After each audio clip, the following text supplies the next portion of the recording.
Ladies and gentlemen, damas y caballeros, thank you for joining us for another episode of All the Angles, the Business of Paddle podcast worldwide, powered by the Hexagon Cup. This week, our objective is to give you, our audience, a unique insight into how to build a winning pro paddle franchise. I'm joined this episode by Gabriel Perez Krieb and Alex Ponseti, who are the real experts in building the Kru brand and team that won this year's edition. Just a little bit of background. Gabriel Perez Krieb is the founder and CEO of multiple businesses in North America since 1994. He's the co-founder and chairman of Taktika Paddle since 2021. He's the co-founder and chairman of San Diego Stingrays that he's representing since 2023. He's the vice president of the US Paddle Association. He's the executive chairman of Chosen Foods. And he is also the founder of Taktika Equity, which was launched earlier this year. Alex Ponseti joins us. He's the first person who's come to our episodes for the second time. He's the managing director of Paddle World Summit, which will be in Barcelona this coming May, and is committed to Barcelona for the next 5 years. He's the founder of Chiquita Paddle Management and has been in and around clubs and businesses around paddle since around 2003. So, thank you both for joining us. Before we get started, if you enjoy this episode or have benefited from previous ones, please like, share, subscribe. It really does help. So, without further ado, let's get started. And Alex, I'm going to start with you, returning guest. So, when did you really hear about the opportunity to join the ranks of the Hexagon Cup franchisees alongside the 6 that competed in Madrid in 2024? And I guess, why did you feel that this opportunity was one that really couldn't be missed? Well, first of all, Alex, thanks for inviting me. This is only the second time, but not the last, that I'm here. So in reality, it's a funny story. The first time that I heard it, I cannot explain everything, but what I can explain is the first time when I heard about the opportunity, I was on holidays. I was in Bali saying, hey, I don't want to do anything. I just want to rest. I don't want to think in businesses. So a friend of me called me and said, hey, Alex, this opportunity is live. Do you want to join? Do you want to be part of it? So we need your support. And that's why it all started. And it was Edu Conde from Business Paddle Tour. He called me and said about this opportunity that they had the chance to create a new franchise in Hexagon Cup. And I was not sure at the very beginning because I was not understanding the model. But as soon as I understood, it was a no-brainer. Hexagon Cup, they did a great job on the first edition. For the first edition of every business or every experience or exhibition like this, they did so good. So that's why I decided to join. I did my best to contribute and add all the value possible. And we enjoyed a lot. Finally, of course, we won, and this is even better. But it was a great journey. We enjoyed a lot on the process of creating the team, then inviting the players and finding with a draft. It was super funny, and then during the event was crazy. And that's how it all started. Well, we'll get into the detail of that, but you were at the 2024 event itself? I was there, but I just not attended. And so when you were at the 2024 event, what was your take on the event when you were sitting there, unrelated to the business, really as a fan almost? So what was your take on it as an experience? And then, as you said, you got the chance to look under the bonnet when you received the deck and you saw the business case behind it. How did your view change once you saw the business case? That's difficult because how it started and how it ended, it changed a lot. But I think that the business model makes all the sense because we have seen it in other sports. We have seen it in Kings League. We have seen it in Formula E. So there are a lot of other success cases that says that this business is somehow the future. We all know that what's happening with paddle, that we need more players from other countries because during the tour there are a lot of matches that looks like the same. And Hexagon Cup has something unique that as it's a team sport and we have teams, players, we know from them, they love to play like this because they are not used to. And that engagement, not only with players, but also with the fans, makes this business unique. And I think that's one of the most amazing business models that I have seen in paddle, at least for the last years, that I think that have one of the potential better successes possible. And before we come to Gabriel, so when you were putting the consortium together, Alex, what were your parameters and your priorities? Were you looking for one or multiple parties to join you from the start? Were you being quite clear about what you wanted or quite reactive to who came out of the woodwork? Well, as I told you, I was on holidays, so I was thinking, hey, should I do this or should I just have fun in holidays with family? So I decided, okay, let's do it because that's the opportunity. I don't want to miss the opportunity. But when we spoke with Edu from Business Paddle Tour about the need of having a team that's supporting with an investment, but it's not only an investment, it's not only money, but we were needing a team or a group that was supporting us with experience, with know-how, with more values, not only economic values. So that's why we make a really short list of who should be the best partner on that. And in reality, and I can say that 100% sure that the first person that I called, it was Ryan, the CEO of Taktika Padel. Of course, I contact more people, you know, Alex, that I contact more people, but the first person was him. And I didn't know that he was able, maybe not him, but the team behind him was able to do that. And in reality, that's when I met Gabriel. Now, it seems that I know Gabriel for a lot of years, but that's not like this. It has been so funny, a fast relation. But yeah, that's more or less what we did. So it was a first date and it went amazing. Which brings us neatly on to you, Gabriel. So before we dive into this whole Kru project, talk us through everything else that Paddle has brought to your life. How did it start? How did the Taktika club brand and locations come about? How did your involvement with the San Diego Stingrays come about? Right through to Taktika Equity, which is obviously the new vehicle that you've created in the last few months or consolidated in the last few months. Talk us through all of those aspects and how you've kind of really diversified and grown your relationship with paddle and professional paddle. So first of all, thank you, Alex, for giving us this space. We really appreciate it. And I don't think we have enough time to go through the whole story. I'm very passionate about our path and what we've been able to achieve and what we still have to achieve. So it could take me hours to go through it, but I would try to do a very summarized version. I've been playing paddle basically all my life. I was born in Mexico. I'm a proud Mexican. Learned the sport and saw the sport very early on because we went 3-4 times a year to Acapulco and we were able to be exposed to it very early on. Loved the sport. I played a lot of tennis when I was growing up and then had a car accident, was never able to play tennis at a competitive level anymore. And paddle was just incredible to learn and to enjoy. It had a very big social component, which I really liked. And then, well, I grew up, went into business. I have been in family businesses all my life, whether it's from my own family. My father was a very successful Mexican businessman, CEO of Honeywell and Buell in Mexico and Latin America. I ran several technology companies from that side of the family. And about 20 years ago, I became the trade commissioner of Mexico in the U.S., moved to the U.S. to live, and there was no paddle to be played here. So when I relocated to San Diego, I started to look for paddle. There was none. I put the first court on my house, and then the city shut it down. So I had nowhere to play. This was during COVID. And the opportunity to invest in 3 courts alongside Ryan Redondo, who was running the Barnes Tennis Center, a 25 tennis court facility that is the most special location and the development center for tennis youth in Southern California. So I started working with him. We set up 3 courts, and the idea there was just to play paddle among friends. There was no business model. There was nothing. It was just, let's put 3 courts so that the family can play, the friends can play.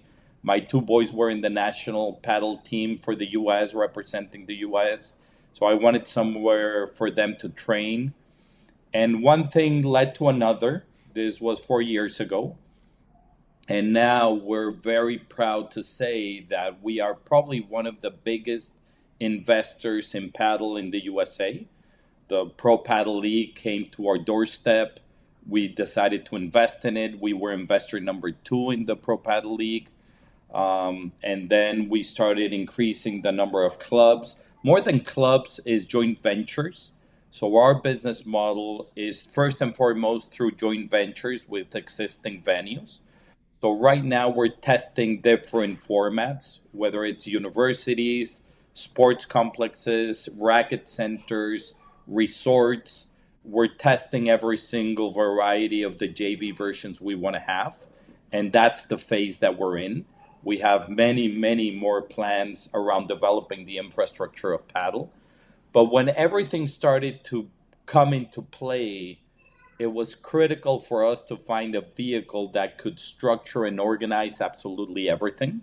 And we didn't have this offshoot investments, the JVs, installing infrastructure and running paddle facilities, the professional teams.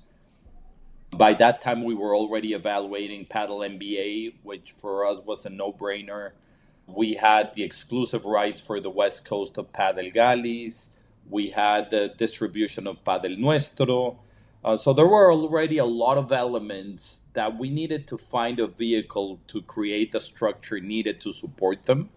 And we have a lot of experience running private equity funds. We have several of them that have been extremely successful. So we had the team of general partners to run them. We have over 35 people that are doing all of the back office, from analysis, compliance, accounting, reporting, everything that needs to be done to be successful running a private equity fund. And that's how it all got started. And now let's focus a little bit back onto Kru. So how did Kru reach your desk, Gabriel? And what was your first reaction? First of all, it's one of those things that are godsend. We were not out there looking for it. We were already invested in the PPL.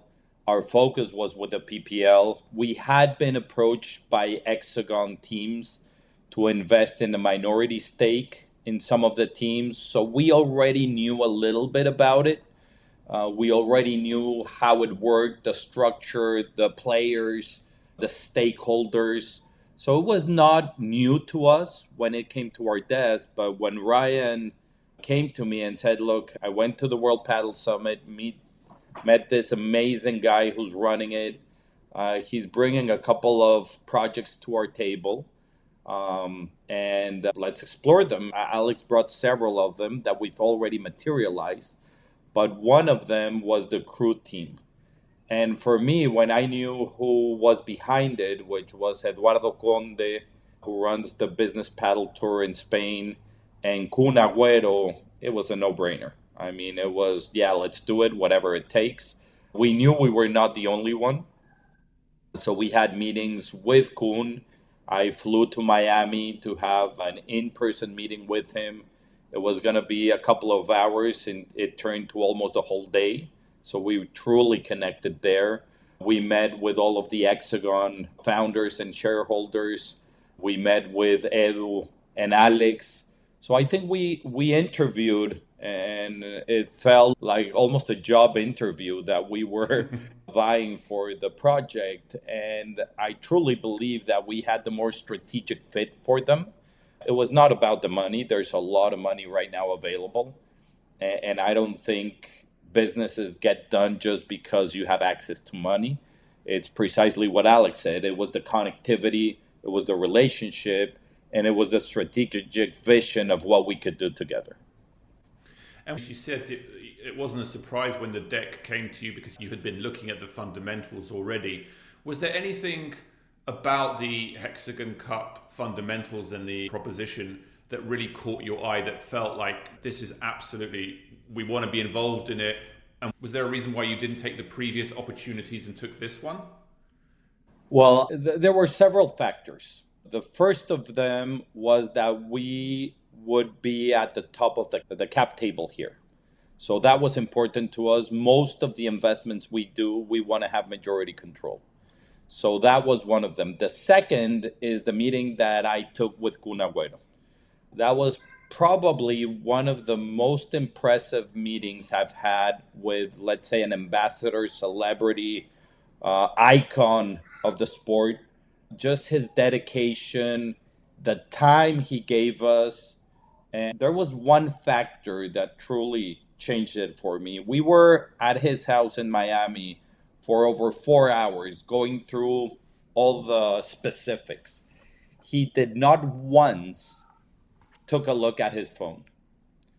And in a connectivity age where everybody's looking constantly at their phones and checking and getting distracted, his dedication and his focus and his commitment to what we were presenting him was very, very palpable. So it was like, this guy gets it. He wants to be engaged. He wants to be involved. He wants to lead the project, which was critical for us. And it was by far one of the best decisions we've made in this space. And again, before I open it to a bit more of a broader focus, from your point of view, how did the experience that you had with PPL and the Stingrays, how did that prepare you for this opportunity? How do you think it helped from being accepted by this consortium, but how do you think it also helped you from your point of view about feeling confident about what you were getting yourself into? So we didn't have that much of an experience with PPL because we were in the middle of what we really call season one, because the first season was more of a trial. So we were just in the middle of season one when we met. We already had the experience of running the PPL in San Diego in our own club. So we knew what it took to develop competition of this magnitude. We knew how important the celebrity-based involvement and engagement was for a competition like this. We knew how critical it was to have an operating team, which Eduardo and Alex brought to the table. They brought the operations in Spain, which we had zero experience with. They had all of the experience in the world. So it was like all the elements that we believed that were needed to be successful at a competition like this were there. So it was a very low risk opportunity for us. And now let's turn to the rest of the consortium. So let's touch on Business Paddle Tour first. So Alex, they brought you into the table in the first place. What do they bring to the mix for people who are listening to this podcast who may not be familiar with them? Can you give us a little bit of an insight into who Business Paddle Tour are and how come they got the opportunity and how come they reached out to the rest of you? Sure. Well, Business Paddle Tour, I think that they have one of the best names possible because if you heard Business Paddle Tour, it's obvious what they have and what they do. So I love that name. They started not a lot of years ago, but they're doing a great job. So they join companies to play paddle and have fun with their employees. So I think it's a great idea because that supports the employees playing a sport, an amazing sport like paddle. They can connect. So we know what has paddle and what brings paddle to our bodies and our minds. And if you connect this amazing sport with colleagues, it creates that feeling, that connection with the others, that then when you have to be 8 hours a day with the same person, once you are off the office, playing and enjoying and competing together, it's something that helps a lot then on your productivity. And that's why I think that Business Paddle Tour is an amazing project. They are growing so fast. Now they are expanding to the rest of the world. And I met them before, but I really made them during the summit as well, because they were an exhibitors. They will be an exhibitors as well this year. They will support us a lot. We're going to do some amazing things during the summit with Business Paddle Tour this year. We'll explain it soon. And once Edu called me, in reality, it was like the first movement for Edu was, hey, Alex, this is the opportunity we have. We have Kun and we are needing some investment to create this team. Can you support us finding the investor? That was the first approach. But as soon as we start speaking and we felt the personal connection, it was not about business. It was about connection with persons. So once we felt that, it was, as Gabriel said, it was no-brainer. It was, hey, there is something happening here. So that's why the first time he asked me, hey, Alex, do you want to join? Not only helping us, but only joining this project. And Edu knows that it was not an immediately yes, because it was on holidays and all that I explained before, but it was not difficult to decide. So that's the first approach that they had. And now I cannot be happier with the decision that I took, because if I said no, now I was not able to wear this amazing jacket that I'm wearing. And we won. How better is that? Exactly, that's even better. Don't rub it in, Alex, because I know we spoke at one point about whether I should join, and I ummed and ahed and decided not to, and now I'm kicking myself. I could have been the interviewer and interviewee on this podcast had I been a little bit faster and a little bit smarter, but there we go. Let's go to Sergio. So Sergio Aguerro came in with his Kru brand, and I know Kru from their esports team organization. So why did Sergio come into this, and do you know why he decided to do it through the Kru vehicle and brand? First of all, they had a very good marketing structure around the Kru brand already. He had just announced his partnership with Leo Messi, although Leo Messi is a minority silent partner in Kru Esports. He's not actively involved as much as Kun is, but as roommates, best friends, he really supported Kun Aguero. And I don't know if you saw this week, Leo Messi posted a picture with all of the Kru Esports team. So when he brought the idea to us of the different vehicles he had to be able to structure this, the Kru brand was just amazing. I think it has a lot of extensibility way beyond esports. He wanted to strengthen that brand, and he had the team behind it to do all the marketing that was needed to get the brand out there. So for us, it was a no-brainer as well. I mean, when he explained the mission, the vision, the objectives behind Kru Esports, and then translated it to Kru Padel, joining both worlds made a lot of sense. So that was the main reason behind going with that brand.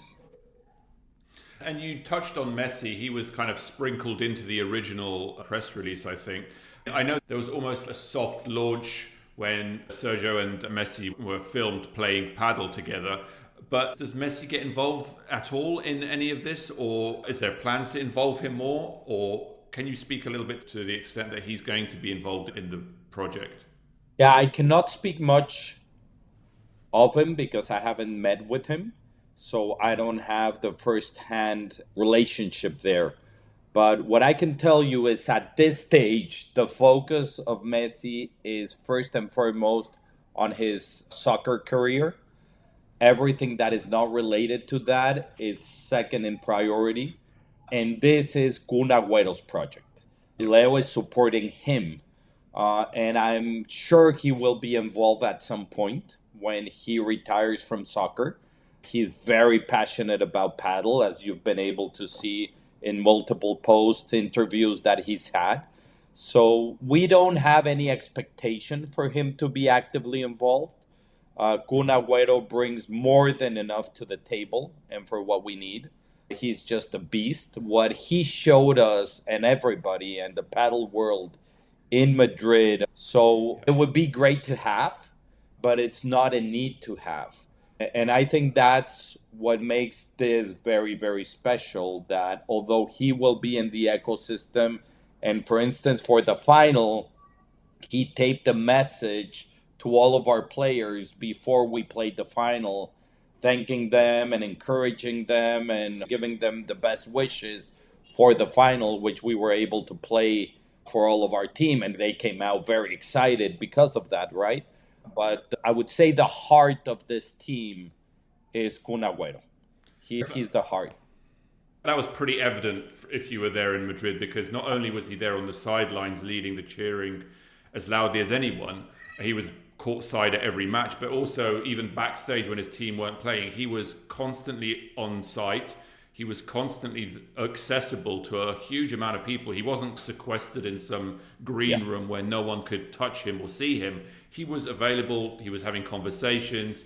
He was having photos with fans. He was much more accessible than I expected him to be, if I'm honest, having seen how certain other advocates and ambassadors of brands, you don't get that. I know Eva Longoria is also in that same type of ambassador, but one of the things that I would love to see Hexagon Cup do more is try to get the rest of the owners to give the same level of commitment and excitement and passion that the likes of Eva and Kun showcased in Madrid this year. And I would say for us, it was not a surprise. I think Kun, throughout the whole process, had shown a huge level of involvement already.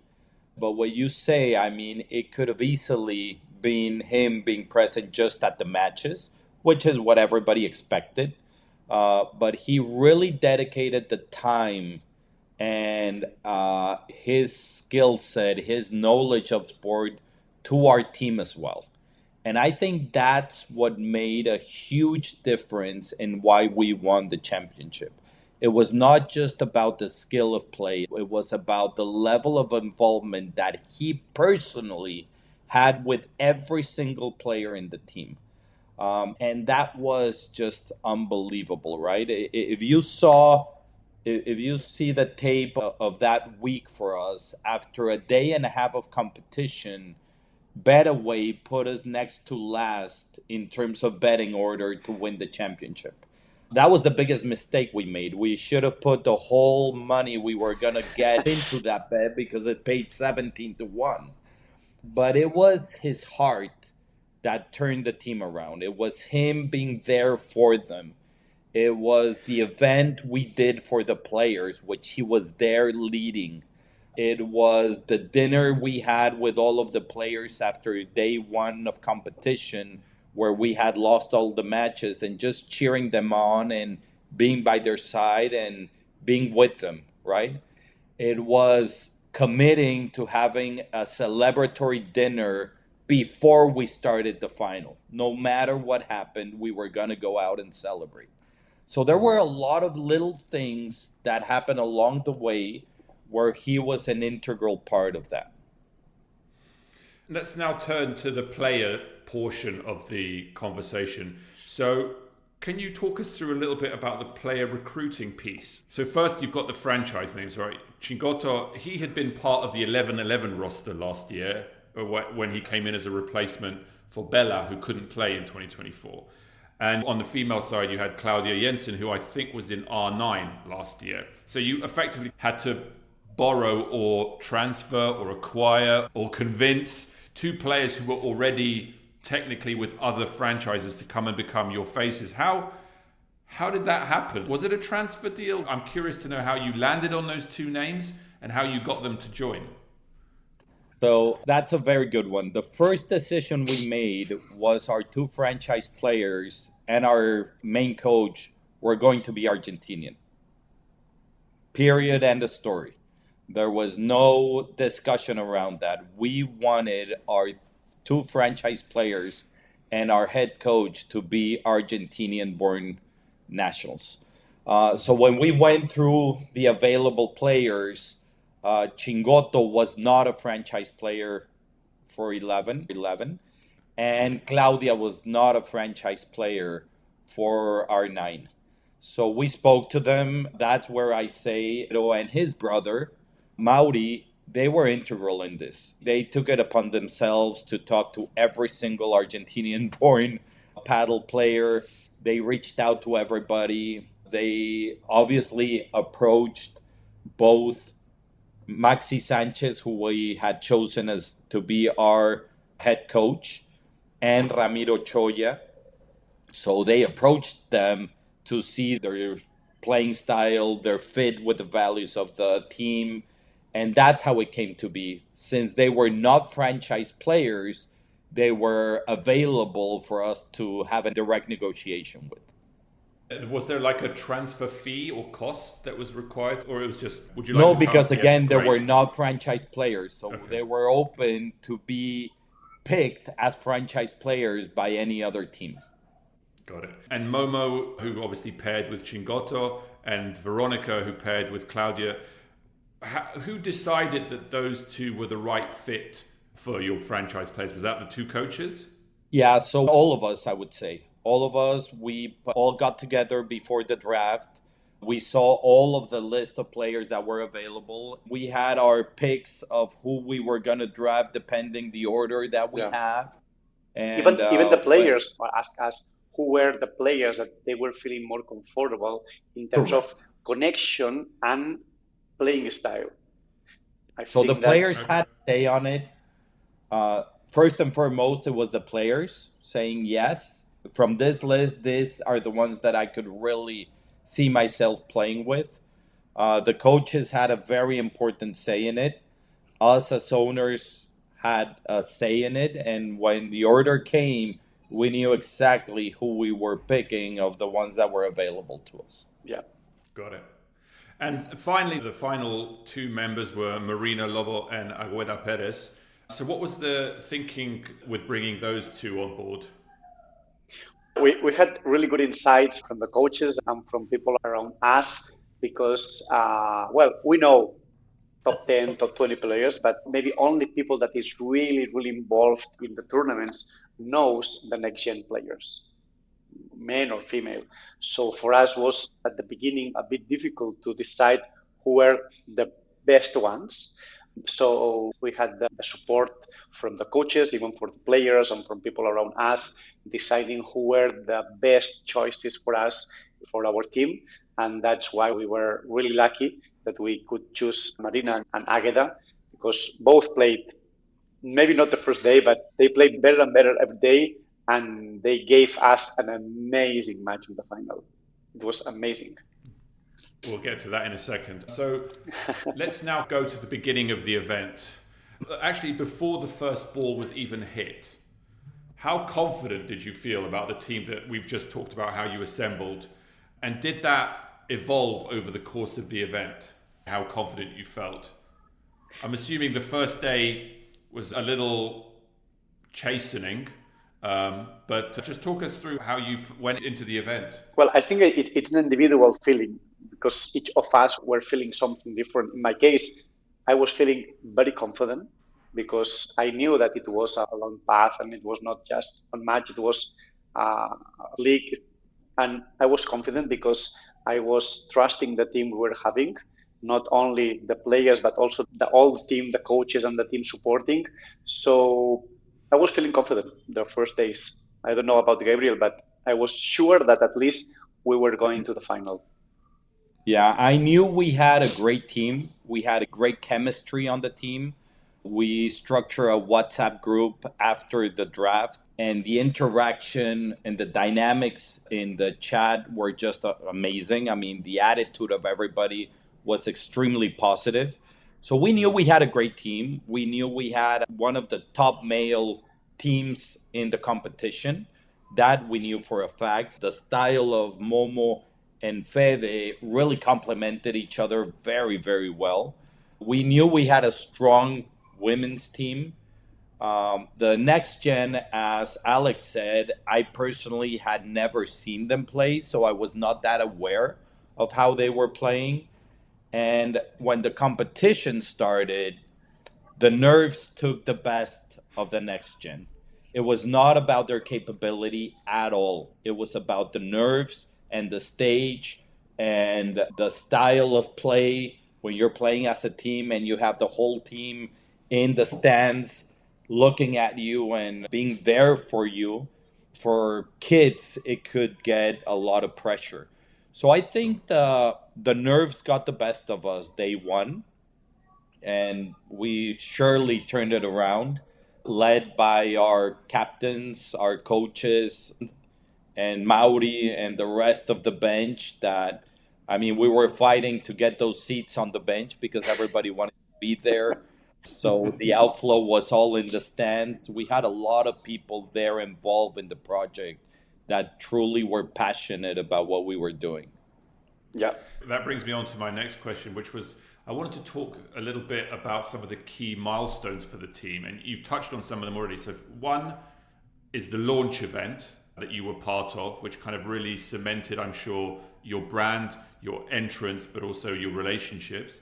Then there was the relationship with Paler around the apparel, which was quite iconic in a situation where there wasn't really a lot of merchandise available or a lot of branding, team branding visible.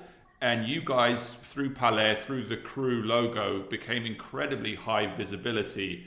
And that also then tied in with the, as you just mentioned, the incredible passion on the bench, but also in the stands. So I'd like to talk through that, the launch event, the Paler relationship, and the passion on the bench and in the stands. How did those kind of all come together, and how important were they for the evolution of the team over that week?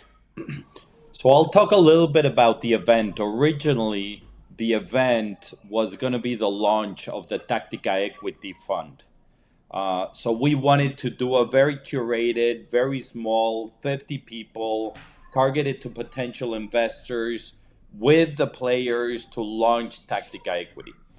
And our Taktika Equity GPs, general partners, with Eduardo Conde, Eduardo Conde very graciously said, I'll help you structure it. We started to run ideas. 50 people event turned to 75, turned to 100, 150. We closed it at 200 people.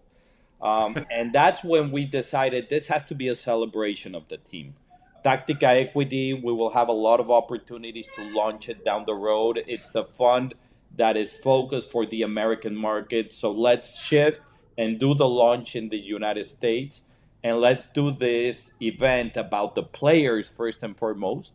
This was a celebration of the players, and it was a celebration of us coming into Hexagon. We didn't know that none other teams really do this. And there was an Hexagon Gala that was going to take place during the event as well. But the level of or attention to detail that Eduardo and the rest of the team, Hugo Bloom, put to this event was par none. Everything was taken care of. Everything was curated. It was truly a magical night. Everybody felt taken care of. The players were extremely happy. They were there with their families. So Claudia was there with her parents. Vero was there with her family. Momo was there with his girlfriend. Maxi was there with his wife. Ramiro Choya was there with his wife. Alex came with his wife as well. So it was a more like a family event with friends. That's the word I was going to say. To celebrate us being in last place by that night. We were almost in last place of the competition that night, and we were celebrating that we had been able to pull all of this together. Yeah, that's true. Can you talk a little bit about Paler and Puma and what role those brands had in this franchise?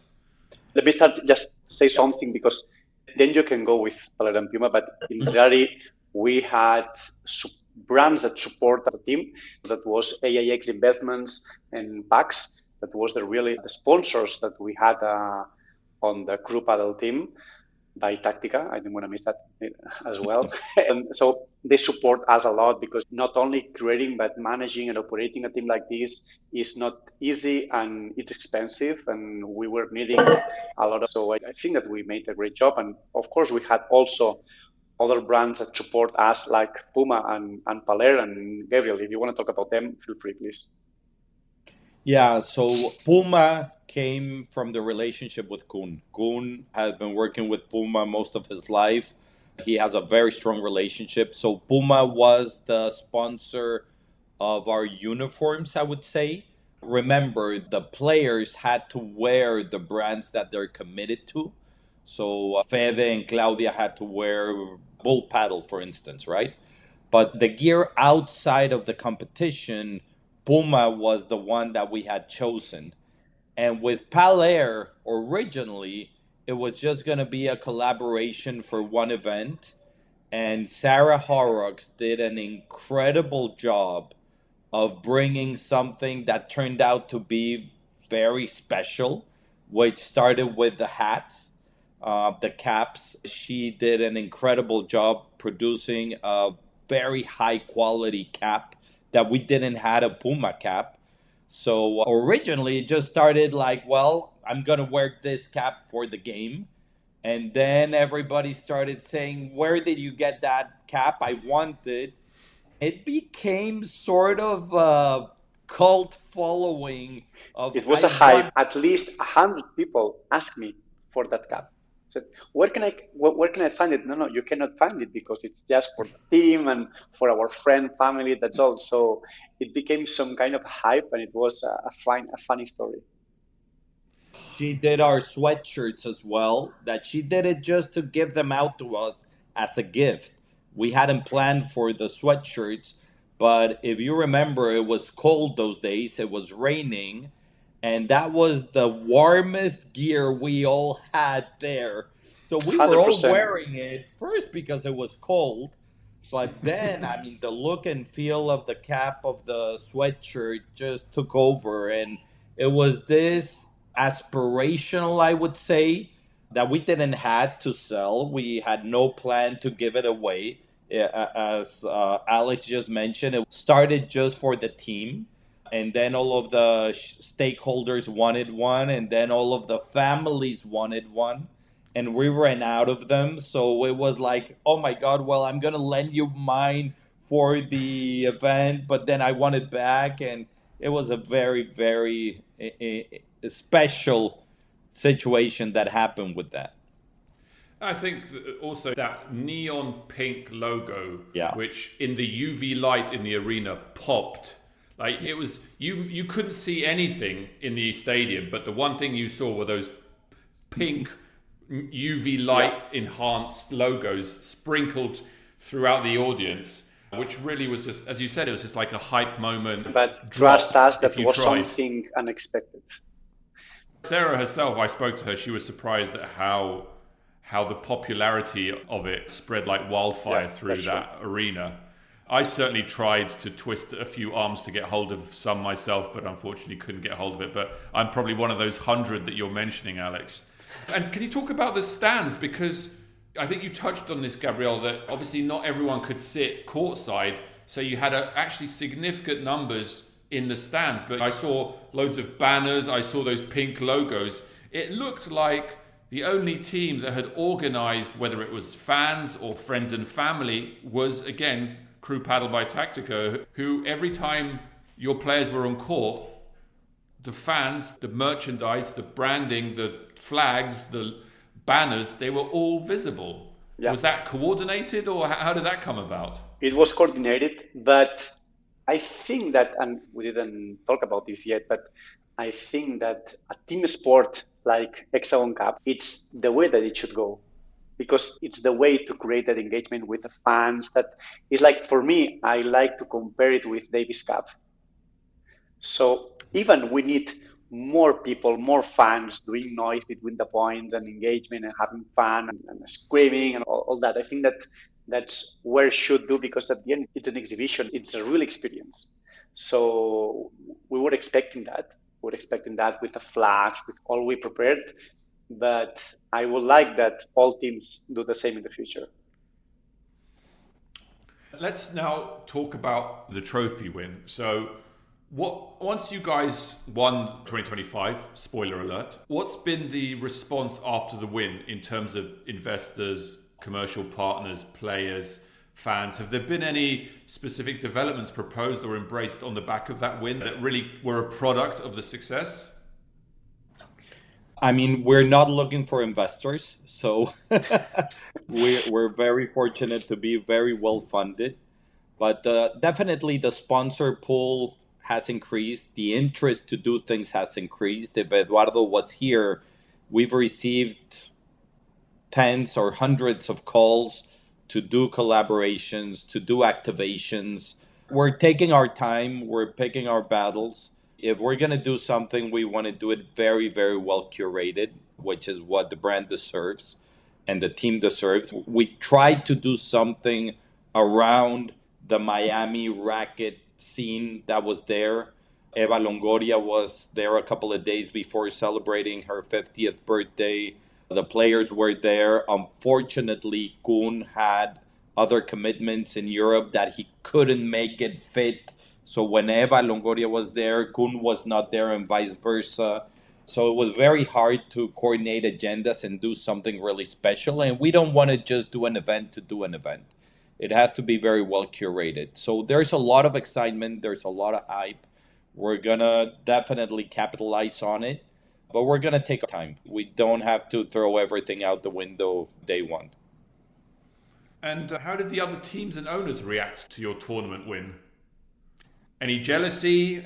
any? You just arrived. What do you think you're doing? I think they should be happy because we won not only because of the level of the players that, of course, they have, but also what we created as a team, that we were more like a family than a team. And that feeling that players were having with Kun leading this team, with all of us supporting them all the time in all matches, also between matches, we were there, all the team being supported and planning all the stuff. So I think it makes a difference. I think the Hexagon won. Not just Kru Padel. Hexagon really won. We were the underdogs on the final.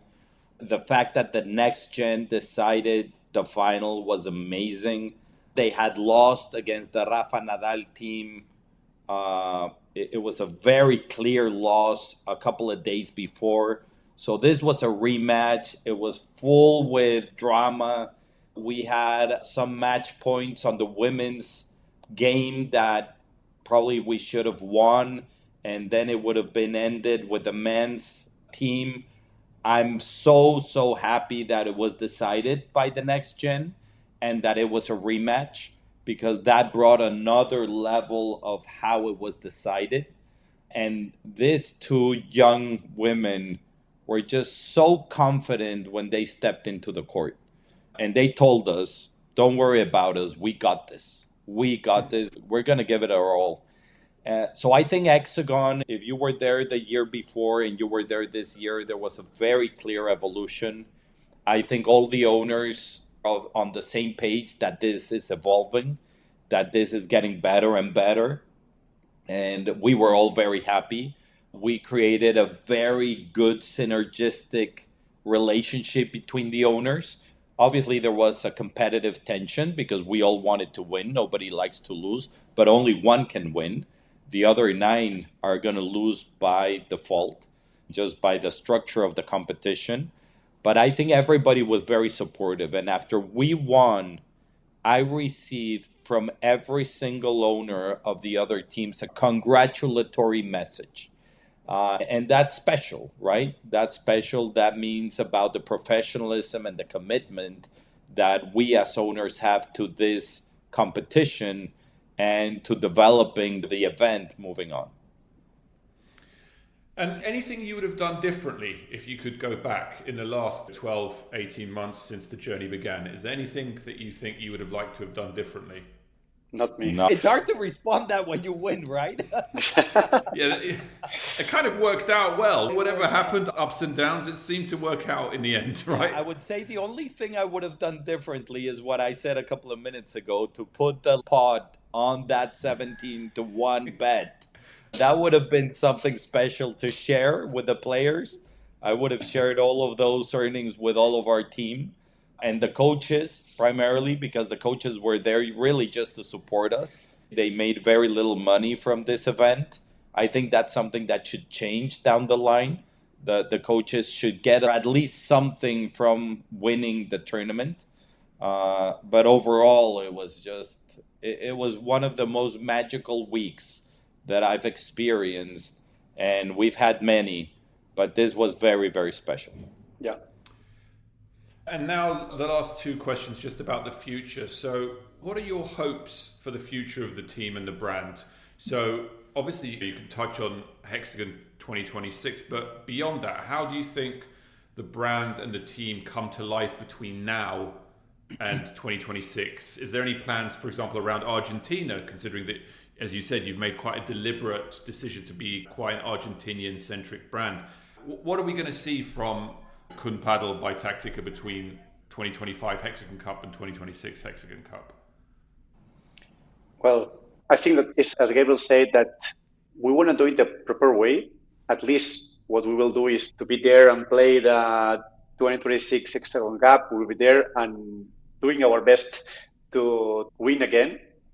But I think that, at least for me, and we didn't spoke about it, but I think that we should do it step by step. We don't need right now to create something, but what we want to create is that a brand around Kru Padel team by Taktika, because it's becoming something, not only because we won, but also because who's behind, because of Kun, because of the team, the family we created. So there is something that we can do. But we need to start doing it step by step and thinking on the next year and creating the team and making sure, because next year the next gen is not going to be women but men. So we need to start thinking on the new team. We need to prepare. Yeah, I would say that there's going to be a lot of things that are coming out of this relationship. Kun, Aguero, Alex, Eduardo, we're creating more than just a team. We're creating a group, a family that is invested in paddle, that wants to develop paddle all over the world, that wants to commit to doing things right. We have a lot of things in the pipeline to show in the next coming weeks and months that we're excited to be able to share with you, Alex, and with all of your ecosystem. We're building a family as well. For instance, Vero and Claudia are going to be joining us for the Stingrays season at the PPL. So we want to commit to our players as much as they're committing to us. So they're committing to play for us. They're committing to give everything on court. And we're committing to being by their side and integrating them in all of the projects that we have moving forward. Unfortunately, Fede was already a franchise player for another team of the PPL, and he couldn't come and join us. And we're very respectful of that. And Momo, we couldn't make it work to try to bring him over to the team. But Maxi was with us last year at the PPL. Maxi was our coach, and he's coming back to the Stingrays, as well as Lucia Sainz, who played for us last year. So we want to be known by committing to players as much as they commit to us and creating something that hopefully can evolve over time into a lot more things than just playing a couple of weeks over the year together, right? And so Fede and Claudia are obviously your franchise players. They're locked in for 2026. With Momo and Veronica, are they locked in for next year, or they go back into the draft and you'll try to get them, but you can't promise it? How does that element of continuity work? Yeah, we will be defining our team prior to the season. We would like to repeat the formula that worked, for sure. I mean, that will be our first commitment and our first intent, to repeat and have the same team defending their championship next year. I'm sure all of the other teams are going to make changes.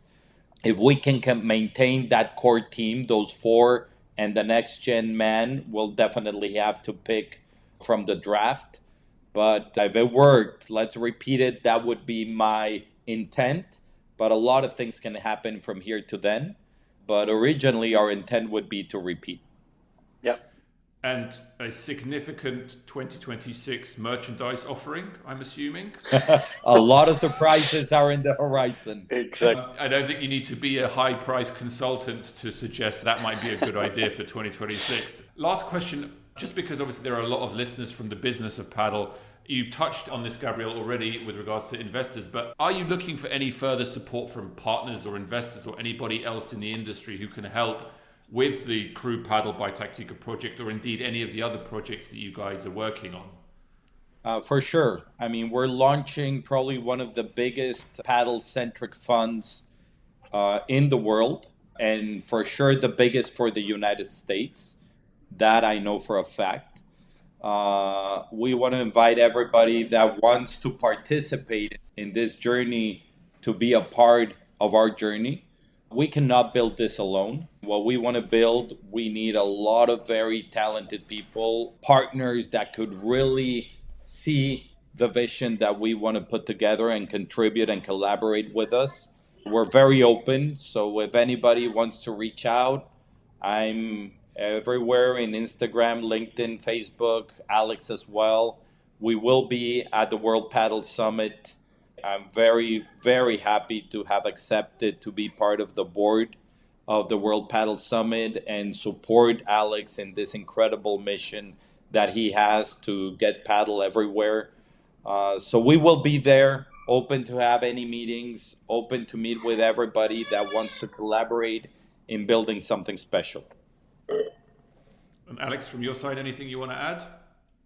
I think that once Gabriel speaks, I cannot add anything else. But yeah, I'm open because I want to be part of this growth of the sport. I'm doing that all day with the Paddle World Summit, with all the projects that I'm involved, and happy to do everything that is connected with the values of this sport. I think that we should help each other. I cannot add anything else. Okay, well, that's a good place to wrap up our episode. Again, please like, share, and subscribe if the content was thought-provoking. Please comment on LinkedIn if you have any recommendations around our format, topics we should devote an episode to, questions we should ask, speakers we need to bring on. We want you all, those driving the next phase of this industry's future, to tell us what you want to hear about and who from. Thank you, Gabriel and Alex, for joining us today. We will keep doing our best to cover all the angles of the business around paddle, episode after episode. Till the next one.